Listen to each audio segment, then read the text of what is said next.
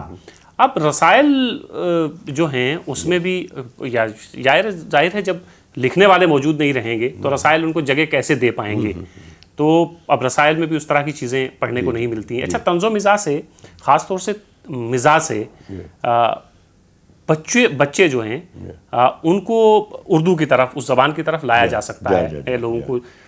اب بچوں کو بھی ہم، ظاہر ہے وہ طنز نہیں رہا، وہ مزاح نہیں رہے، تو وہ بچوں کی تعلیم بھی اس طرح ہم تربیت جس طرح کر پاتے تھے اپنے خاندان میں، ماں باپ جس طرح تربیت کرتے تھے اپنے بچوں کی، ظاہر ہے اس طرح نہیں ہو پا رہی ہے۔ نہیں ہے تو خود ماں باپ کے پاس بھی فرصت نہیں ہے صاحب اپنے بچوں کو وہ تربیت اس طرح کریں۔ میں یہ بتاؤں کہ صاحب ہمارے ہاں جو طنز و مزاح کا جو ابھی آپ ذکر کر رہے تھے کہ لوگ آئے ضرور، جیسے فکر توسوی طنز نگار، بہت بڑے طنز نگار تھے، کالم لکھتے تھے وہ زیادہ تر۔ اب جو آج کی نسل ہے وہ اس میں وہ یعنی مطلب ایک زبان پہ جو گہری قدرت ہوتی ہے وہ ان کے ہاں نہیں ہے، تو گویا طنز و مزاح کے لیے بہت ضروری ہے کہ وہ زبان بہت اچھی جانتا ہو، زبان جاننا پہلے بہت ضروری ہے، اس کے بعد طنز و مزاح کی طرف۔ جملے بازی تو خالی اس کا